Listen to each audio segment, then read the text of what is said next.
أعوذ بالله من الشيطان الرجيم. بسم الله الرحمن الرحيم. قال يا قوم أرأيتم إن كنت على بينة من ربي ورزقني منه رزقا حسنا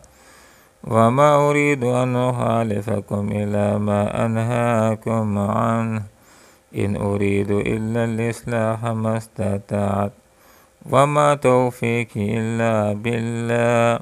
عليه توكلت وإليه أنيب. صدق اللہ العظیم. سبحانك لا علم لنا إلا ما علمتنا إنك أنت العليم الحكيم. قال فرمایا یا قوم اے میری قوم کے لوگو ارأیتم ذرا دیکھو تو ان کنت اگر ہوں میں علی بینہ روشن دلیل پر میں ربی اپنے رب کی طرف سے ورزقنی اور اس نے عطا کر رکھا ہو مجھے منہ اپنی طرف سے رزقا حسنا بہترین رزق وما اریدو اور میرا ارادہ نہیں ہے ان کے خالفکم میں مخالفت کروں تمہاری علامہ اس بات میں انہاکم میں منع کر رہا ہوں تم کو عنہ جس سے ان اریدو میں نہیں چاہتا الا مگر الاصلاح اصلاح ما استطعت اپنی بساط کے مطابق وما توفیقی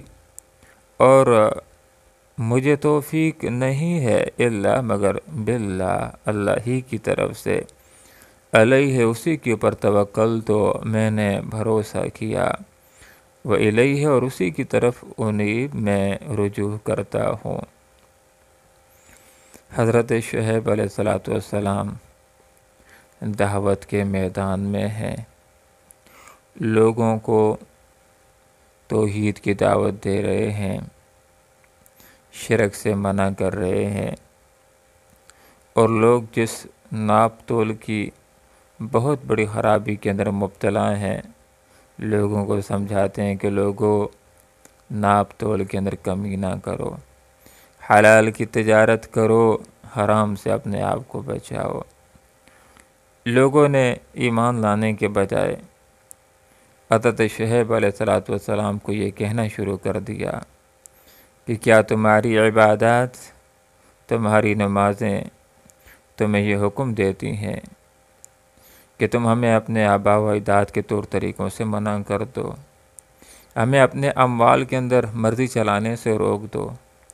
پورے معاشرے کے اندر اے شعیب تم ہی ایک راست رو آدمی رہ گئے ہو، نیک چلن اور بردبار رہ گئے ہو. اس طنز کے جواب کے اندر حضرت شعیب علیہ السلام نے انتہائی بردباری کے ساتھ لوگوں کو سمجھایا کہ لوگوں تم ذرا غور تو کرو ان کنت علی بینۃ اگر میں روشن دلیل کے اوپر ہوں میں رب اپنے رب کی طرف سے،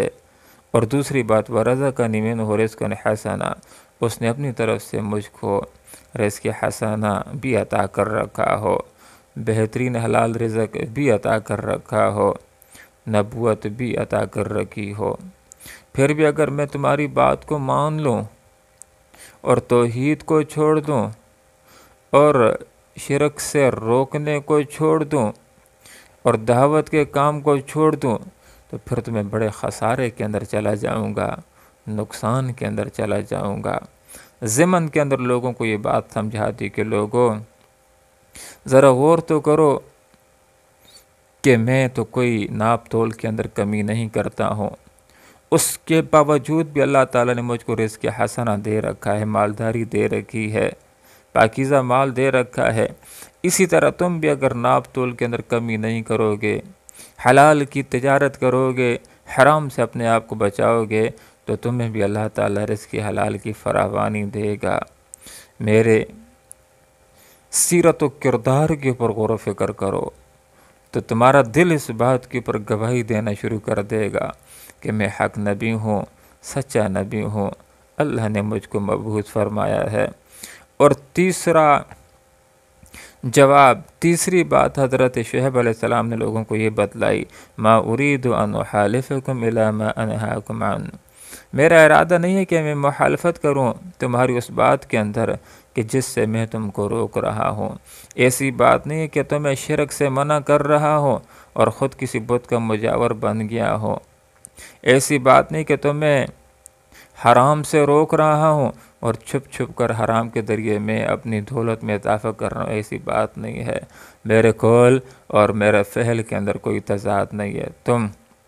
مشاہدہ کر سکتے ہو، تو میری زندگی کے اوپر غور و فکر کر سکتے ہو، جس بات کی تعلیم تمہیں دیتا ہوں، جن نیکیوں کی تعلیم تم کو دیتا ہوں، اس کے اوپر خود بھی عمل کرتا ہوں، جن برائیوں سے تمہیں روکتا ہوں، جن برائیوں سے تم کو منع کرتا ہوں، جس ناپ تول کے اندر کمی سے تم کو منع کرتا ہوں، خود بھی ان برائیوں سے میں رکنے والا ہوں۔ ان اريد الا الاصلاح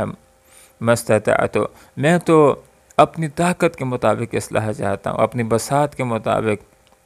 میں اصلاح کا کام کر رہا ہوں، تمہارے فائدے کے لیے جدوجہد کر رہا ہوں، تو میں وہ باتیں بتلا رہا ہوں، اگر ان کے اوپر عمل کرو گے دنیا کے اندر بھی کامیاب ہو جاؤ گے، آخرت کے اندر بھی کامیاب ہو جاؤ گے۔ لیکن اگر ان تعلیمات کے اوپر، اللہ کی تعلیمات کے اوپر اگر تم نے عمل نہ کیا تو دنیا کے اندر بھی ناکام ہو سکتے ہو اور آخرت کے اندر بھی ناکام ہو سکتے ہو۔ پانچویں بات حضرت شعیب علیہ السلام نے لوگوں کے سامنے ذکر کر دی، وما توفیقی الا باللہ، مجھے توفیق نہیں ملتی مگر اللہ رب العالمین کی طرف سے ہی ملتی ہے۔ لا حول ولا قوت الا باللہ کا بھی یہی مطلب ہے کہ نیکی کی توفیق نہیں ملتی مگر اللہ رب العالمین کی طرف سے ملتی ہے، اور گناہ سے بچنے کی طاقت نہیں ملتی مگر اللہ رب العالمین ہی کی طرف سے گناہ سے بچنے کی طاقت اور توفیق ملتی ہے۔ ایک انسان کو اگر نیکی کا موقع مل جائے اس کو اللہ کا شکر ادا کرنا چاہیے، نیکی کر لے تب بھی اللہ کا شکر بھی ادا کرنا چاہیے، نیکی کے قبول ہونے کے لیے دعا بھی کرنی چاہیے، کوئی فخر نہیں ہونا چاہیے، کوئی گمنڈ نہیں ہونا چاہیے، کوئی غرور نہیں ہونا چاہیے۔ اسی طرح ایک انسان کو گناہ کا موقع نہ ملے اس کے اوپر بھی اللہ کا شکر ادا کرے، اور جب گناہ کا موقع مل جائے اس کے اندر بال بال بچ جائے، جس طرح حضرت یوسف علیہ السلام بچ گئے تھے، تو پھر بھی اللہ کا شکر ادا کرے کہ اللہ نفس ہمارا تو گناہ ہی کی طرف آمادہ کرتا ہے، اللہ میں تیرا شکر ادا کرتا ہوں تو نے مجھ کو گناہ سے بچا لیا ہے۔ علیہ توکل، تو حضرت شعیب علیہ السلام نے لوگوں کے سامنے یہ بات ذکر کر دی کہ میرا بھروسہ اگر ہے تو میں اللہ رب العالمین کے اوپر ہے، الیہ انیب، اور اسی کی طرف میں بار بار رجوع کرنے والا ہوں۔ مجھے جب کوئی مشکل پڑ جاتی ہے، میرا جب کوئی مسئلہ آ جاتا ہے تو مجھے اللہ ہی کے اوپر اعتماد ہوتا ہے کہ وہی ان مسائل کو حل کرنے والا ہے، وہی ان مشکلات کو دور کرنے والا ہے، اور جب بھی میرا کوئی مسئلہ آ جاتا ہے میں اللہ ہی کی طرف رجوع کرتا ہوں کہ ان مشکلوں کو دور کرنے والی ذات اگر کوئی ہے تو محض اللہ رب العالمین کی ذات بابرکات ہے۔ ان آیات سے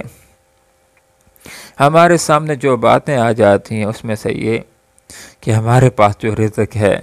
وہ اللہ رب العالمین نے ہمیں دے رکھا ہے، ہمیں چاہیے کہ اللہ تعالیٰ کا شکر ادا کرے، زبان کے ذریعے بھی اور عمل کے ذریعے بھی۔ اور عمل کے ذریعے سے شکر یہ ہوتا ہے کہ زکوٰۃ نکل سکتی ہو تو آدمی زکوٰۃ نکالے، لوگوں کے حقوق جو مال کے اوپر عائد ہوتے ہیں وہ ادا کرنے کی کوشش کرے۔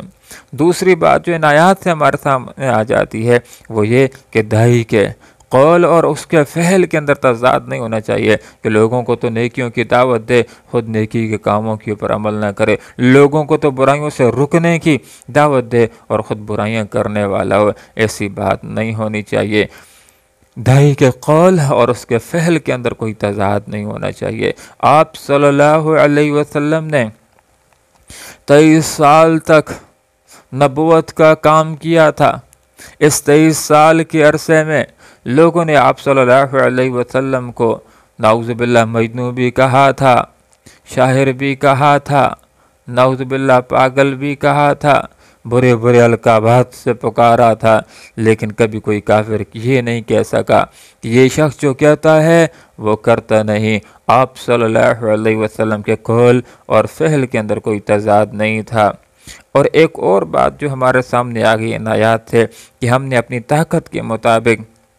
دین کا کام کرنا ہے اور اصلاح کے جذبے سے کام کرنا ہے، لوگوں کی خیر خواہی کے جذبے سے دین کا کام کرنا ہے اور لوگوں کا خیر خواہ بن کر کے دین کا کام کرنا ہے۔ اور ایک اور بات جو ان آیات سے ہمارے سامنے آ جاتی ہے کہ ہم جو نیکی کا کام کرتے ہیں اللہ ہی کی توفیق سے کرتے ہیں۔ جب کوئی نیکی کر لیں تو اللہ کا شکر ادا کرنا چاہیے، جب گناہ سے بچ جائیں تب بھی اللہ کا شکر ادا کرنا چاہیے۔ اور ایک اور بات جو ان آیات سے ہمارے سامنے آ گئی کہ ہمارا اعتماد اور ہمارا بھروسہ اسباب کے اوپر نہیں ہونا چاہیے، بلکہ ہمارا اعتماد اللہ رب العالمین ہی کے اوپر، ہمارا بھروسہ اللہ ہی کے اوپر ہونا چاہیے۔ اور جب بھی ہمیں کوئی مشکل پڑ جائے تو اس مشکل کو حل کرنے کے لیے اللہ ہی کی طرف رجوع کرنا چاہیے۔ اللہ عمل کی توفیق عطا فرمائے، آمین۔ وآخر دعوانا ان الحمد للہ رب العالمین۔